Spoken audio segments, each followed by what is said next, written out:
And a very happy Monday to you at 12:06 in the West. It's the John Phillips Show. Mr. Randy Wings in Culver City. John, over the weekend during the unrest and unlawful assembly in downtown L.A., Los Angeles mayor and noted communist Karen Bass held a press conference to talk about why people were taking to the streets and throwing things at police cars. And, well, she had a little bit of a Freudian slip. But then, of course, I know additional people came out because they were outraged at the arrest of Don Lemon here in our own city last night. I was in the courtroom with Mr. Lennon. Lennon? Lennon? I know she was a commie, but I didn't realize she goes that far back. I wonder what she thinks about Joe Stalin. Last night, I was in the courtroom with Mr. Lennon. It's amazing to me, and it's not just a Karen Bass thing, but the mayor of Minneapolis and the rest of them buy into this too, where they think that breaking the law, destroying public property, assaulting police officers, those sorts of things, it's legitimate protest, and it's just not. We want you to do it peacefully. Wink. Yeah, peacefully burn that Waymo. What makes it peaceful? If you use the burned out Waymo for s'mores? You know, you could go all the way back to that guy in Minneapolis who was shot by ICE, and you look at that video of him before that ever happened, a couple of days before that ever happened, when he was breaking out the taillights of the ICE cars and spitting on them and those things. That guy should have been arrested for doing all of that, and he should have had his concealed carry permit pulled too. But if they don't arrest anyone for breaking the law, well, then they get to continue to do it. And that's certainly Karen Bass's program here in Los Angeles. Well, I'm happy to be back. Went on vacation, took a cruise out of the state of Florida. And I've got to tell you, Randy, I might be the first person on planet Earth to go to Florida on vacation to freeze. It was chilly, was it? That cold snap that's going through the country hit Miami too. And let me tell you, if I sound a little under the weather, listen to this. I don't think I got COVID from the cruise ship, but the last night I was in Florida before I flew home to California, at some point in the middle of the night, the fire alarm at the hotel went off. Now, the person at the front desk the next day said that there was not, in fact, a fire, but they turned the furnace on to produce heat because it was so cold. And it had been so long since they turned the heater on in South Florida that I guess there was a lot of dust and particles on the machine, and that triggered the smoke alarm into thinking that there was a fire in the building. So the smoke alarm went off, and all of us had to stand outside the hotel in the freezing cold in our pajamas.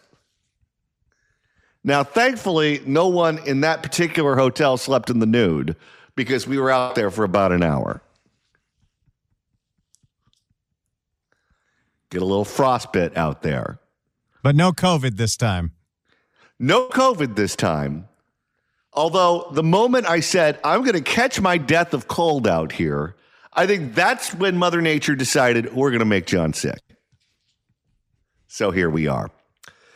All right. A lot went down over the weekend, not just the peaceful protests, throw those in air quotes, in Los Angeles, but Gavin Newsom's memoir has now become available to members of the press. And there are some anecdotes in there that really answer a lot of questions for us. And one of the things that he put in the book that now really explains Gavin Newsom in a better, more complete way to me is that Gavin Newsom, I guess, was an insecure student when he was going to school in Northern California. And the person who he tried to model himself after to show strength, to show self-assuredness, to show someone who was confident was Tony Robbins, the motivational speaker. Have we ever seen Gavin do a firewalk? I don't know, but I bet you he's done one in the past. Someone needs to check the soles of his feet.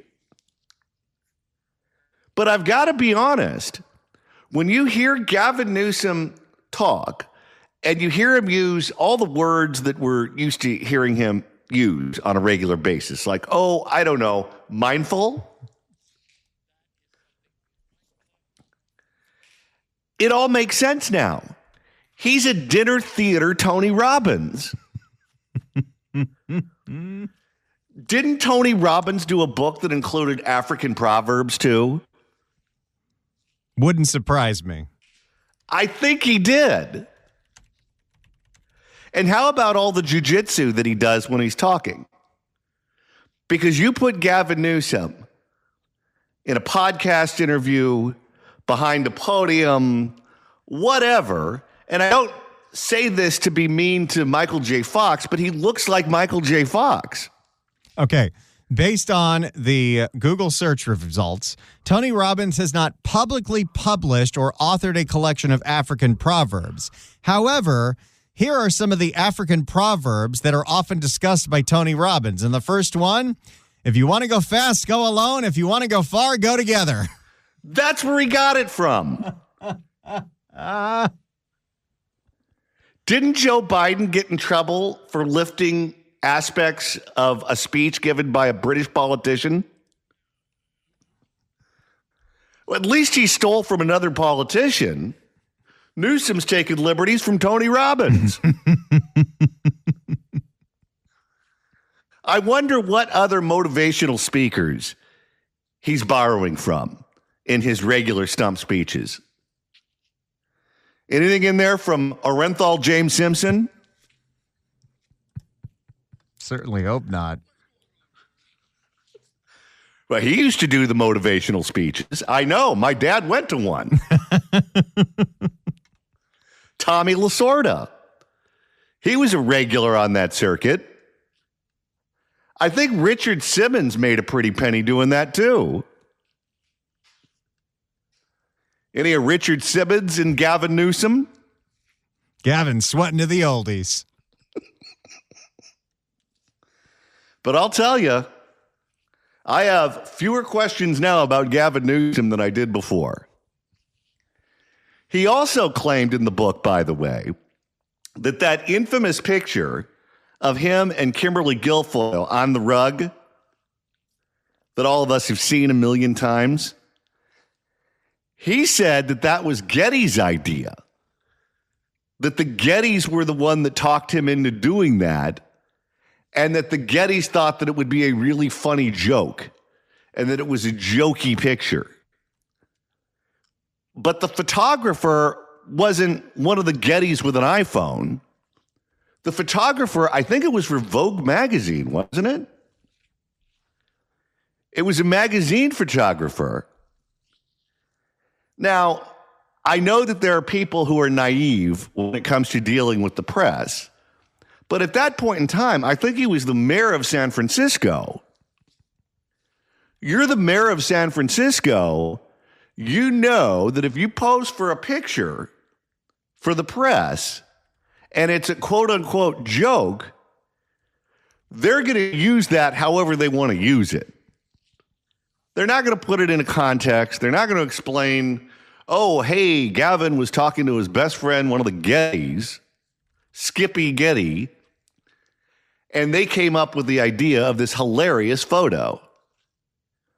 And according to Gavin, his sister became unglued when she saw the picture. And her exact quote to Gavin when she saw it was, "You're the mayor. That's not a good look." And I was thinking to myself, where the hell was she during the French Laundry? Nowhere to be seen. I guess she was left off the invitation list for that particular dinner. Gavin's sister was not included in that affair. Also interesting was that he claims that when he was growing up, and his dad was well-to-do. His dad was associated with the Gettys. He was a judge. He was the consigliere, if you will, for the Getty family. And his mother was poor and lived on the wrong side of the tracks. Working 3 jobs, Johnny. That's right. Barely making ends meet. And Gavin claims that over the summers, they would ditch the mom and go with the dad on exotic vacations. That was the only time the dad would show up.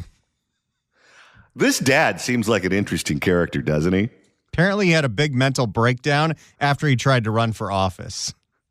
Well, running for office will do that to you. Usually they have the mental breakdown after they run for office and win, and the rest of us get punished. I guess this guy had the class to only punish his family. But according to the book, during the summer, Newsom used to go on these exotic vacations with the Getty family. Now, I assume the father would figure out a way to stick the bill with the Gettys, but who knows? He also claimed that they would go on vacation with the Spanish royal family. Did you even know that Spain had a king? I did, but that's because I was just in Spain. I thought that ended after Queen Isabella gave Columbus all the money he needed to come to the New World. I had no clue they kept the crown going over there. I guess there's royalty in all kinds of European countries that still exist. But the tabloids don't cover them, so I am unaware of them. Without Princess Diana, would we even know that the British royals exist? Probably not. But apparently, that's who Gavin Newsom used to go water skiing with as a child. And then, in the book, he said that they would come back from vacation, and then the mom would get him, and he would go back to living with her. And she treated them differently after they would come back from these vacations, because she was of the belief that she was of the lower classes and her kids were of the upper crust.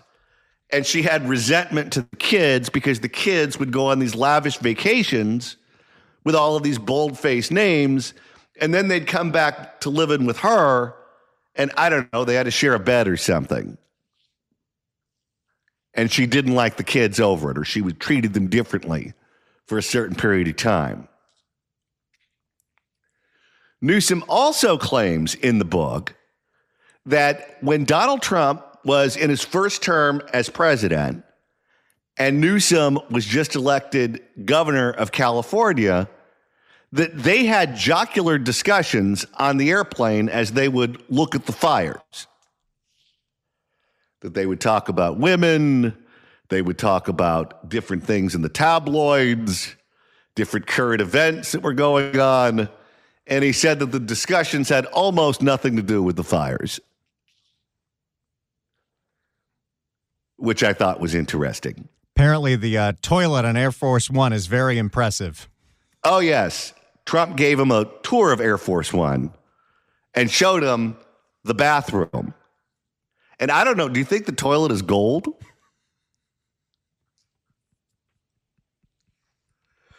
I'm just happy when I'm on an airplane and you go in the bathroom and it looks like something that wouldn't be, I don't know, have caution tape put up by the County Department of Public Health. That's usually a win when you're flying commercial. I go in there and I look at the ashtray and I start wondering, how old is this plane?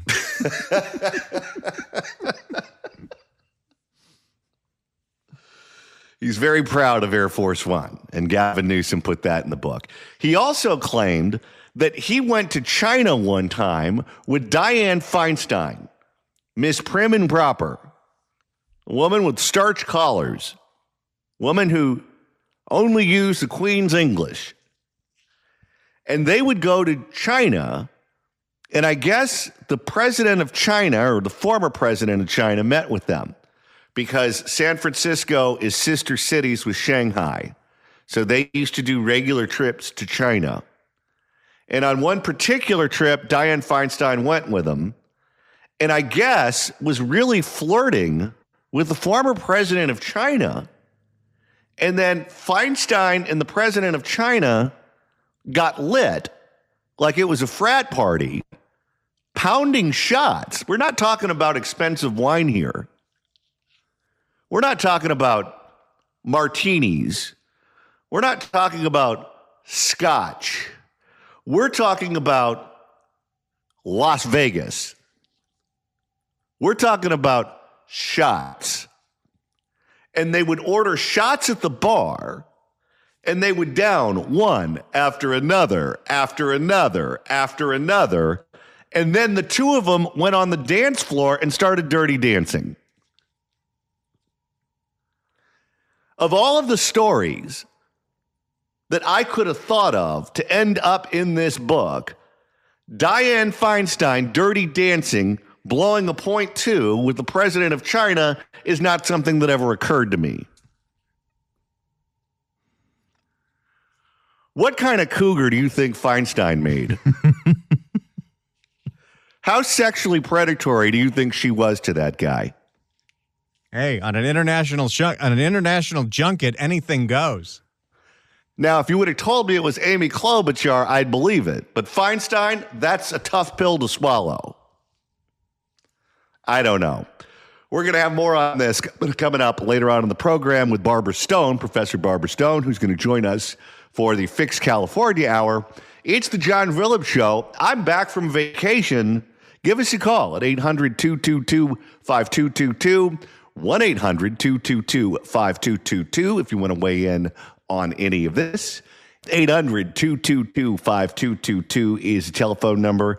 1-800-222-5222. If you'd like to email the show, you can do so at johnnydon'tlikeshow@gmail.com. That's johnnydon'tlikeshow@gmail.com. And Randy, we're going on the road at the end of the week. On Friday, this Friday, we're heading back to Long Beach, everyone. Join us for a live broadcast at Gladstone's in Long Beach. Friday, February 6th from noon to 3. We're heading to Gladstone's in Long Beach for our next live broadcast, and you're invited. Come enjoy the great food, good vibes, and a fun afternoon by the water. John Singmeister's going to take care of you.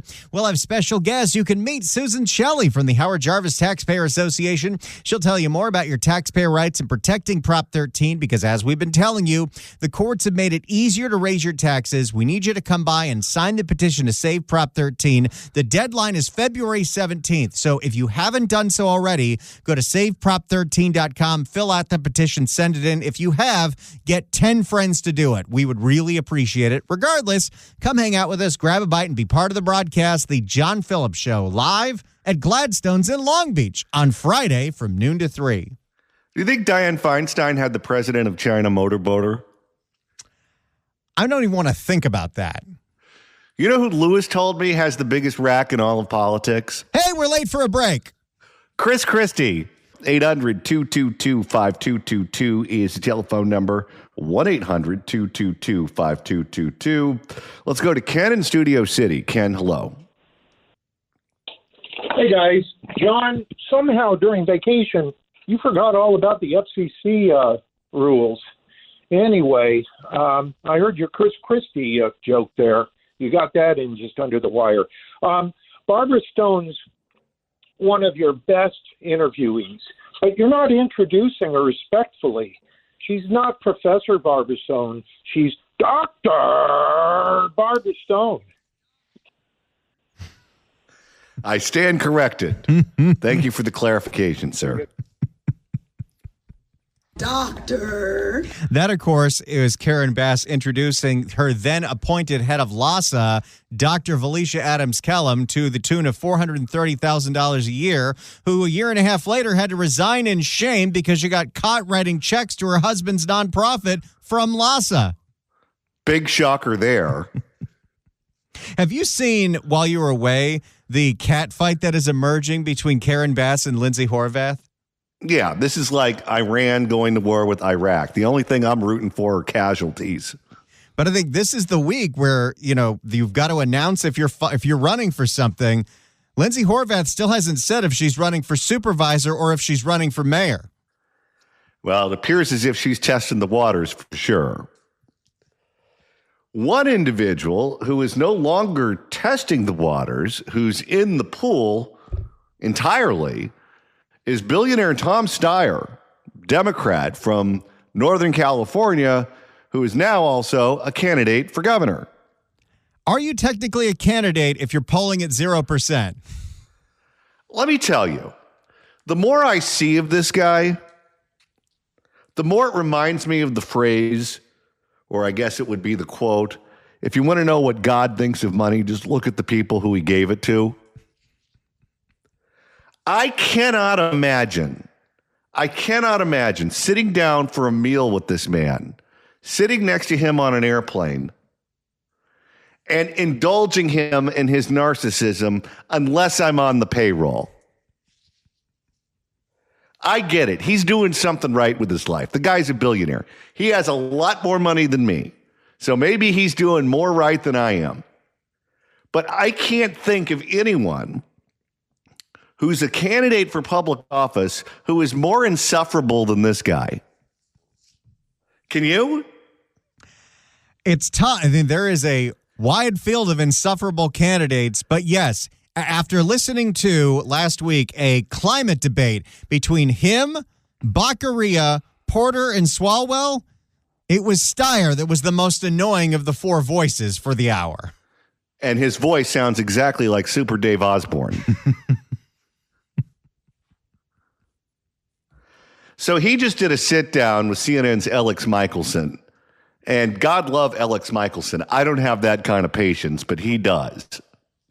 Let's hear what Steyer has to say about his gubernatorial campaign. Here is Friday Nights. The Story Is with Alex Michelson. American CEOs, if you haven't stood up, shut up. He's another one who's trying to be belligerent because he thinks it sells.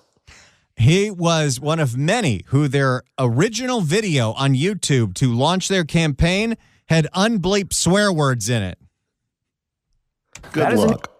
That is a new ad from billionaire Tom Steyer. He's calling out U.S. business leaders who he says need to stand up to the Trump administration and speak out against the immigration conflicts happening in Minneapolis. Tom Steyer. So 100% focused on California issues, are we?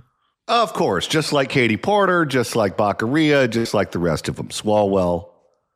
Tom Steyer is a Democrat. This will make the debate that's happening tomorrow night on KTVU and Channel 11 very interesting because they just added Matt Mahan to the slate, and his whole pitch is none of these people are even paying attention to what's going on in California. He's 100% correct, and I just want to say this. I know that we poke fun at Katie Porter on this program all the time because she has zero control of her temper and she doesn't seem to care about it. Get out of my shop. I know that she's working with life coaches and psychologists and trying to control the anger because even she understands that the anger is not a good look for her as a candidate for governor. However, I'm going to put this out there in the ether. And Katie, I hope you're listening, darling.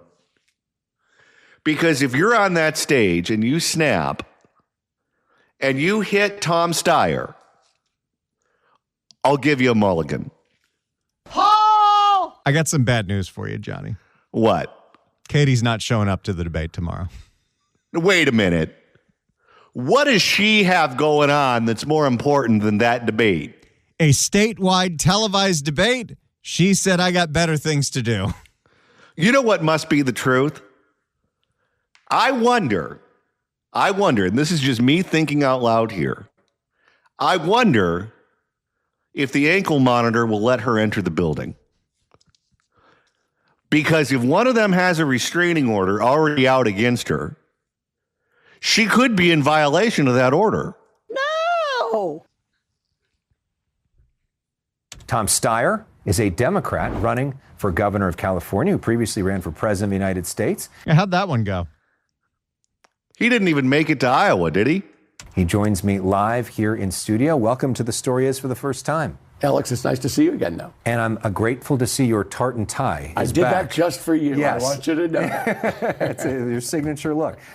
So when you say, if you haven't stood up, shut up, what do you mean by that? And what do you say to business folks that say, look, if I'm not a political business, I potentially could alienate my customers by getting involved in politics? Well, I think that in American society, there are the formal leaders, the people who are elected. There's the Supreme Court. How long is this interview?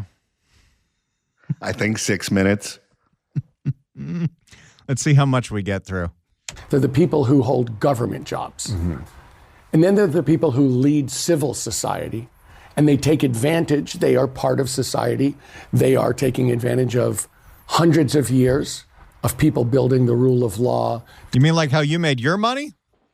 I love the fact that he's so casually insulting that the premise of the argument that he's making here is, well, none of the people who vote matter. The people who run the corporations, they're the only ones that matter. And since they're the only ones that matter, they should be the ones speaking up. Democracy, freedom, justice. All those things are the framework that allows those businesses to succeed. And as those businesses go forward, they're saying, they have watched a president go against every single one of the things I just talked about. And now they're watching American citizens getting gunned down on the street by masked, armed secret police. And it's clear. My point, what I was saying is this. I actually revere the business people in this country. I have looked up to them. I feel that they are driving innovation and growth and job creation. And I take that really seriously. So wait. So he wants Bud Light to have Dylan Mulvaney go to Minneapolis and kick in some taillights that belong to ICE? But their job creation, their growth, their wealth is based on a system that has been built mostly by very poor people, risking their lives over and over for hundreds of years for this system. And if they're going to stand by and take advantage of this framework, when someone else, when they're watching it be attacked at the grossest rate, it's like, okay, let's be clear. You're in it for the money. And you were saying, well, Alex is wondering how long this interview is. Okay, he is so far off topic, it's not even funny. He's talking about a subject that is a federal one, not a California one. He's attacking a cadre of people that have nothing to do with it. And he spent the first 2 minutes talking about it. Tom Steyer may be the angriest person running for governor, and he's angry at everybody. and you were saying, well, Alex is checked out. I can tell. God bless him. And you were saying, well, it might hurt my bottom line if I were to stand up and say something, and I understand that.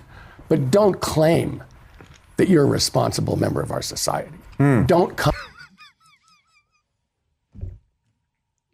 Alex is contemplating who booked Steyer.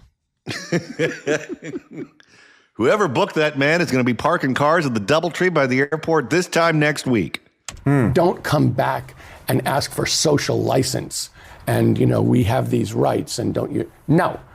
You're basically saying, I'm going to go along with whatever it takes for my company and for me to make money, and everything is excusable. Okay? It's interesting. You've also said that you want to, you've made a lot of money over the years. You're a billionaire. And you've said you want to pay more in taxes. Here's something else you put out. Hey, here's Alex bringing it back to state issues. How long was he meandering in that first answer on completely irrelevant subject matter before he finally got to something that matters? I've listened to this interview twice now, and I still don't know what he was rambling on about. Now, the first time was at 7 a.m., but even then.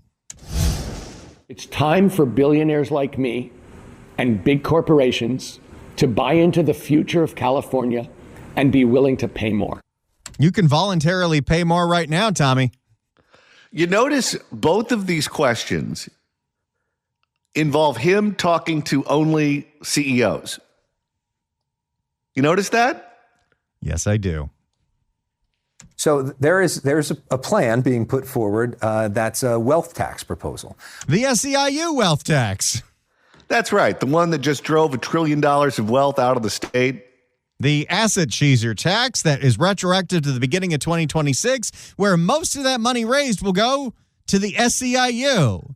It's direct democracy at its finest. That would be a 5% tax on the assets of everybody that makes over $1 billion. That would be a way to pay more money.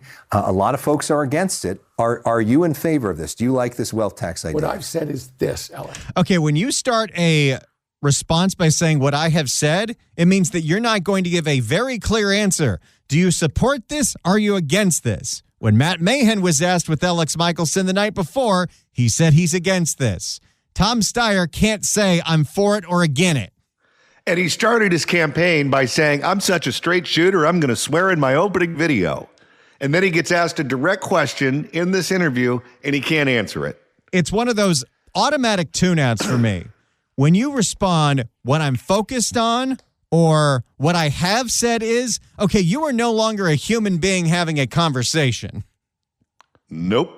Tax idea. What I've said is this, Alex. I am in favor of raising revenue that will pay for the education funds that we need and the healthcare funds we need. And we actually do need them. There is a revenue shortfall. So is that... Wait, we brought in more money last year. Okay, but this is a specific question about a specific proposal. All of us are going to have to fill out a ballot with that on it, should they meet the signature requirement. Answer the question. So is that this wealth tax? This wealth tax is one way that addresses that. So do you support it or not?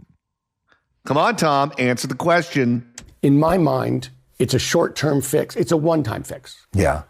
I have proposed closing two corporate loopholes in the state of California that will raise more money over 5 years and are permanent fixes. What about taxes? Those are corporate. So once again, didn't answer if he supports it or is he against it. How is this so hard? Well, if he says he supports it, campaign over. If he says he's against it, he's afraid of the SEIU. You know what I think this is? I think he's just waiting to see who the SEIU endorses. And he still thinks he's going to get the endorsement. So if he gets the endorsement, he is going to be all for this.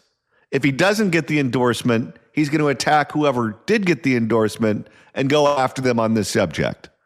What about taxes? Those are corporate taxes, right? Yes, they What are. about taxes on individuals, on billionaires themselves? Should their taxes be raised? Because some of them say, we're already paying too much in taxes, we're already overregulated, and we're considering leaving the state, and if you keep Of course increasing I know our that. taxes. And Yeah. what I'm saying is this. Well, let's take a step. Isn't it fun when the anchor on the television show knows more about the issues than the candidate running for governor? This guy knows, well, he knows less than nothing, actually. But he goes into these interviews thinking that he's the smartest guy in the room because he has more money than everyone else. And he has no idea how stupid he is and how dumb he comes off. Well, let's take a step back if we could. We're the richest state in the country. Yeah. On a per capita basis, California is the richest state in the country. We have the highest percentage of people who live in poverty. Sure. We have the most inequality of every state in the country, of any state in the country. So if you ask me, as someone who does have $1 billion, who's pledged to give most of it away while I'm alive, but if you ask me, do I feel put upon? When are you going to get to that, by the way? What, dying? No, not that. No, giving away all of his money. Oh, yeah, you might as well do it while you're still here so you can see it going to good places. Because when you're just constantly running for office, the only places your money is going is to crooked consultants. And you're putting their kids through school at this point. Do I feel put upon? Am I worried about paying more in taxes? Is that something that I'm dreading? It's not. Yeah. But more than that. But you won't say if you support the tax or not. What kind of tipper do you think this guy is? You know how the machine now has 3 buttons? It's got a 15, an 18, and a 22. He hits custom and he does 10. I believe it. But more than that, what I'm saying is someone who's running for governor, I know we have a shortfall for education. This is, by the way, this is my favorite exchange of the entire interview. What I'm saying is someone who's running for governor. Yeah, you're running all right. It's really hard to believe that a buffoon like this could make $1 billion. I know we have a shortfall for education. I know we have a shortfall in healthcare. You almost got me in trouble with that one, dude. Watch your mouth there, Tom. I am saying I will raise those dollars in a responsible way that I believe to be fair, that actually lets us continue to be the innovation source, to be the entrepreneurial source, to lead the world in terms of business creativity. That's something I absolutely respect. I've been part of it. I'm an entrepreneur. Yeah. So I understand how much it costs. But the other thing I want is, look, I want the billionaires of this state, which I just said is this. Look, we need to build this state together. You're not just here. It's the point I was making about Minnesota. So you're not just here for the money. So is that a tax increase on individuals? Look, what I'm saying is this. What I'm saying is, what I have said is, I cannot answer a direct question. He hasn't been able to answer one. Now, usually it's the politicians, the professional politicians, that are evasive whenever they're asked something specific. But this guy is branding himself as the outsider who's willing to shoot from the hip. And for whatever reason, he can't answer a direct question. Look, what I'm saying is this, Alex. I'm not ruling out a tax increase on individuals. Okay. But what I'm saying is this. I'm proposing closing two tax loopholes on corporations that everybody's going to think is great. Everyone is asking a hypothetical question. I believe we're going to need more revenues, mostly because the Trump administration keeps stealing our money. Yeah. And I'm going to push back on that. But the truth is, I'm going to do it in a way that's not going to hurt our innovation machine, not going to hurt the growth of California. And I have ideas that are different. Would you like to share any of them? Well, he's just about out of time. Do I believe that we need to have proposals? Yeah, Alex is doing the wrap-ups. Do I believe that we need to have proposals? Realistic proposals to close the education and health. We definitely do. And I'm going to do it responsibly. And I want everybody in this state to know I'll do it responsibly. That I will. The producer is screaming in Alex's ear, "Get this guy off the stage." That's not what they said. They used an F word too. To know I'll do it responsibly. That I will do it. And they should buy into that. Thank you very much. There's a lot more to talk about, but we have a long ways to go. And I look forward to that conversation. Do you think Steyer's getting another invite? No. All right, here's my takeaway, kids. If a man that dense can make $1 billion, we can too. Let's go to Victor in Midway City. Victor, you have about 30 seconds. Go. Hi, I'm just commenting about Gavin Newsom, that his book is taking it from the Princess Diary. They both grew up in the Bay Area. Moms made less money with rich father. And then you got the grandmother who helped her come together, and that was Nancy Pelosi. That's my comment on that one. I'd rather watch the movie than read his book. All right. Well, someone notify Lifetime. We've got 2 more hours coming up on The John Phillips Show.